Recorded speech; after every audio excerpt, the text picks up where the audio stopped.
Welcome to Akash Productions. And if you have just started plus two, your class 10 plus two, then welcome to this class. And if you are preparing for the exams and lockdown, then very all the best to you.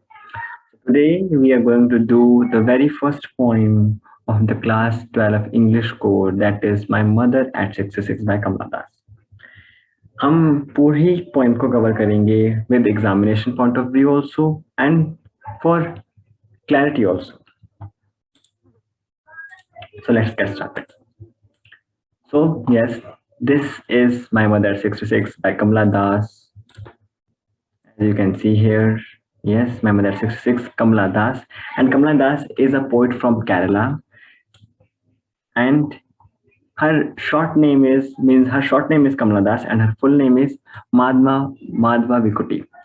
A question can come in exam that from which state the Kamala Das belongs to, then that answer is Kerala. अगर कोई आपसे पूछता है कि कमला दास का full name क्या है, then Madhava विकुटी. अब इस पोएम की थीम क्या है?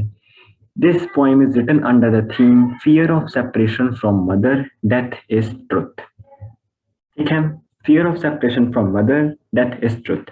एक इसमें एक डॉटर है, वो अपने पेरेंट्स के घर जाती है उनसे मिलने के लिए, and now she is going back. अब वो वापस जा रही है एयरपोर्ट को.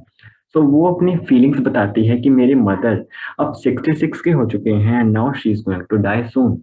सो उसे थोड़ा सा पेन होता है that she will be separated by her mother. So इसी पे ये पॉइंट बेस है कि कैसे जो चिल्ड्रन होते हैं उन्हें डर लगता है कि हमारे पेरेंट्स हमसे अलग हो जाएंगे. इसी पे थीम ये बेस है. So let's start with the first para. Driving from my parents' home to Cochin last Friday morning, I saw my mother besides me, nose open mouthed, her face ashen like that of a corpse and realized with pain. And yes, अब इस poem में हमें बहुत से MCQs के लिए बातें पता लगती हैं. फर्स्ट ऑफ ऑल तो वो किस जगह पे जा रही है? कोचीन के एयरपोर्ट के लिए. And now what is the day? Friday. ठीक है. And now she is saying that मैं एयरपोर्ट को जा रही थी, मेरे साइड पे मेरी मम्मा बैठे हैं और वो उसके अपीयरेंस कैसी है उसकी मॉम की? शी इज डोज होता है सोना. वो सो रहे हैं ओपन माउथ, अपना मुंह ओपन करके. She is sleeping, her face ashen like that of a cops.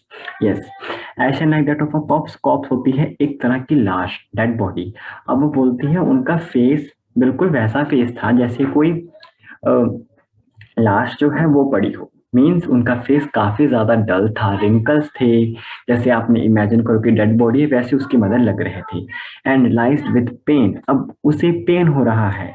अब ये पेन किस बात का है? अब देखो, अगर हमें ऐसा पता लग जाए कि हाँ अब उनकी रिंकल्स आ रही हैं, उनकी बॉडी बहुत ज्यादा ओल्ड हो रही है, तो हम भी ये हिंट लगा सकते हैं दैट सून आफ्टर 80 और आफ्टर 90 शी वन डे और अनदर शी विल डाई. तो इसी के लिए पोइट कमला दास को पेन हो रहा है. And now very important, her face ashen like that of a cops. जो ये वाली मैं लाइन अब अंडरलाइन करूंगा with red line. This, yes, this is a literary device. Her face ashen like that of a cops. Literary device मतलब जो हम poems में एक्स्ट्रा चीजें डाल देते हैं उसे अट्रैक्टिव बनाने के लिए. अब यहाँ पे यूज किया गया है सिमिली का.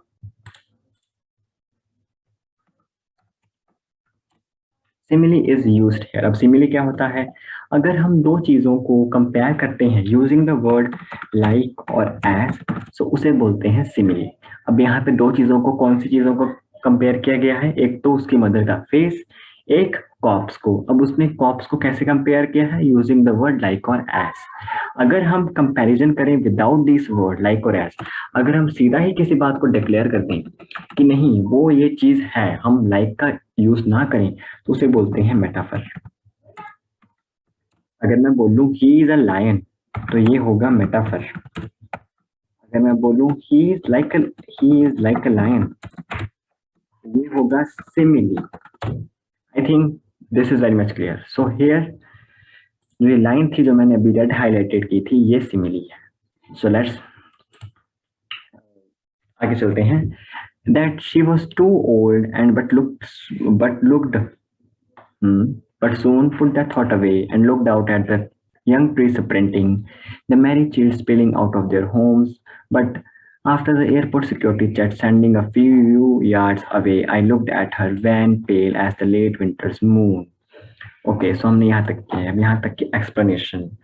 अब जो पॉइंट है वो बोल रही है, ये लाइन हमने कर ली थी, that she was too old as she looked but soon put that thought away. Yes, क्योंकि अब वो बहुत उसे ओल्ड, उसे दर्द हो रहा था कि मेरे मदर ओल्ड हो रहे हैं, वो जाने वाले हैं। माइंड को डिस्ट्रैक्ट करने के लिए विंडो के बाहर देखती है। एंड नाउ वो बाहर क्या देखती है, दो चीजें देखती है। एक तो वो देखती है यंग ट्रीज स्प्रिंटिंग, की जो यंग ट्रीज हैं वो स्प्रिंट कर रहे हैं। स्प्रिंटिंग मतलब वो पीछे को जा रहे हैं, वो भाग रहे हैं। अब यहाँ पे ट्रीज सच में भागते तो नहीं है, हमें पता है, जस्ट उसने ये बात को अच्छा बनाने के लिए यूज किया है। सो हियर ये लाइन भी लिटरेरी डिवाइस है, यंग ट्री स्प्रिंटिंग। अब ये कौन सा लिटरेरी डिवाइस है? अगर हम देखो, स्प्रिंटिंग नॉन लिविंग की क्वालिटी नहीं है, ट्रीज कभी नहीं भागते, ह्यूमंस भागते हैं। सो इसीलिए अगर हम, जब हम ह्यूमंस की क्वालिटी किसी नॉन ह्यूमन चीज को दे देते हैं, जैसे अब यहाँ पे इसने ह्यूमन की क्वालिटी स्प्रिंटिंग, भागना, नॉन लिविंग ट्रीज को दी है, सो ऐसी चीज को बोलते हैं personification. So young tree sprinting यहाँ पे पर्सोनिफिकेशन है। ठीक है, तो personification basically means giving human qualities to non-humans. And now again, the married children spelling, जो married children spelling है, जो खुशनुमा बच्चे हैं वो बाहर खेल रहे हैं। अब यहाँ पे स्पिलिंग, स्पिलिंग होता है बिखरना, जैसे हम हिंदी में बोलते हैं किसी चीज का गिर जाना, जैसे पानी गिरता है उसे स्पिलिंग बोलते हैं। तो वैसे ही वो बोल रही थी कि बच्चे ऐसे गिर रहे हैं जैसे पानी गिरता है फ्लोर पे फटाफट। तो यहाँ पे जो स्पिलिंग है उसने बच्चों को इनडायरेक्टली हम बोल सकते हैं कि पानी से कंपेयर किया है, मतलब बेसिकली पानी से कंपेयर नहीं किया है, बट उनकी पानी की क्वालिटी को स्पिलिंग कंपेयर किया है। बट यहाँ पे ये चीज पर्सोनिफिकेशन नहीं है, यहाँ पे ये चीज है मेटाफर। हमने पहले किया था, metaphor is comparison without like और एस। अब मेन क्वेश्चन की पॉइंट ने यंग ट्री से और मैरिड चिल्ड्रन से वो क्या कहना चाहती है? एक्चुअली पॉइंट कंट्रास्ट दिखा रही है बिटवीन द ओल्ड मदर, जो ओल्ड मदर थी उनकी, कि देखो मेरे मम्मा कितने ओल्ड हो चुके हैं और ये बच्चे जो हैं ये अभी अपनी यूथ में जाएंगे। सो पॉइंट ये दिखाना चाहती है कि जैसे जैसे मतलब ट्री स्प्रिंट होते हैं, मतलब जैसे जैसे लाइफ गुजरती है वैसे वैसे एक ह्यूमन भी यंग से ओल्ड हो जाता है and ultimately he dies. So yes, but after the airport security check, वहां पे एयरपोर्ट वो पहुंच चुकी है। Standing a few yards away, yes, अपने मदर से थोड़ी दूर खड़ी है क्योंकि जिसे जाना होता है वही जाता है एयरपोर्ट पे। I looked at her wan pale as a late winters moon. Yes, अब वो बोलती है कि मैंने अपने मदर का लेट विंटर्स मून जैसा फेस देखा। हम लेट विंटर्स मून जैसे आपने देखा होगा, जब सर्दियां होती हैं तब जो मून होता है, वैसे तो मून बहुत शाइनी होता है, मून में बहुत ब्यूटी होती है, बहुत रेडियंस होती है, बट विंटर्स में जैसे हम बोलते हैं फॉग के कारण, मिस्ट के कारण वो सारी ब्यूटी कवर हो जाती है मून की, और मून अपनी ब्यूटी खो देता है। वैसे ही पोइट ने अपनी मदर को लेट विंटर से मून कंपेयर किया कि जैसे सर्दियों में विंटर्स मून मून अपनी रेडियंस खो देता है, वैसे ही मेरी मदर ने भी अपने ओल्ड एज के कारण और टाइम के कारण अपनी ब्यूटी खो दी है। Now next line she says, okay wait minute, now this as a late winters moon. अब आप समझ गए होंगे, अगर किसी भी लाइन में एज अ आएगा और दो चीजों को कंपेयर किया जा रहा है यूजिंग लाइक और एज, तो ये लाइन क्या हो गई? Simile. And felt that old familiar एक, ठीक है, एंड उसे फिर से वही ओल्ड फेमिलियर एक फील हुआ। कौन सा ओल्ड फेमिलियर एक की बात हो रही है?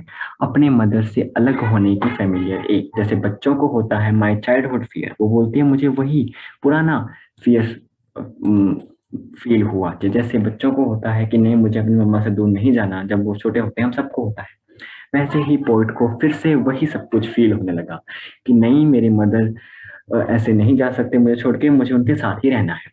बट अब वो कर भी क्या सकते थे, उसे जाना था। But all that I said वो सी यू सून अम्मा, उसने लास्ट में क्या कहा? सी यू सून अम्मा।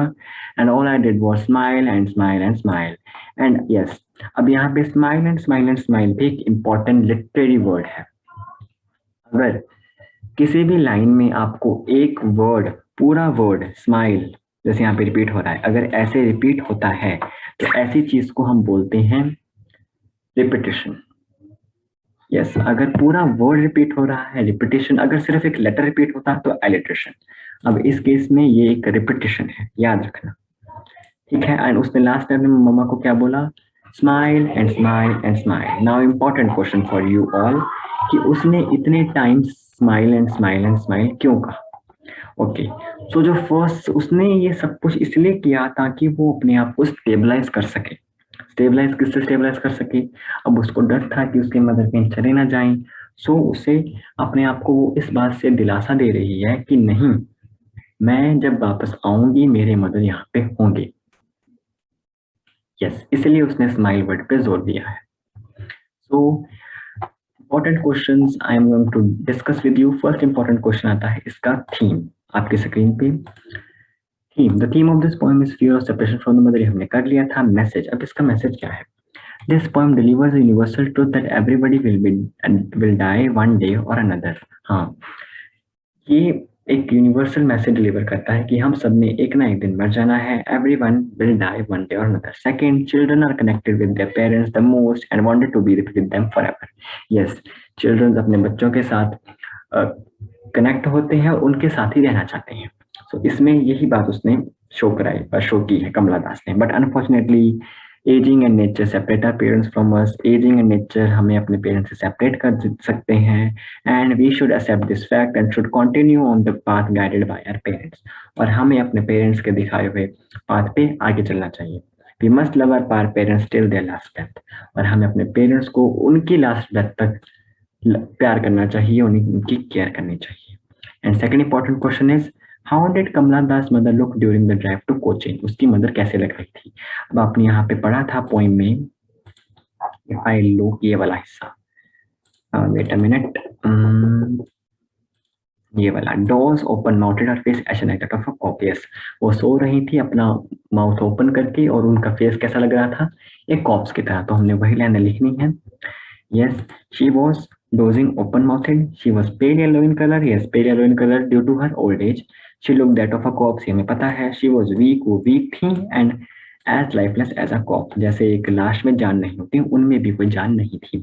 And third important question is why has the mother been compared to late winter's moon? Yes, late winter's moon, उस पोएट ने अपनी मदर को क्यों कंपेयर किया। The poet compared her mother with late winter's moon due to the following reason.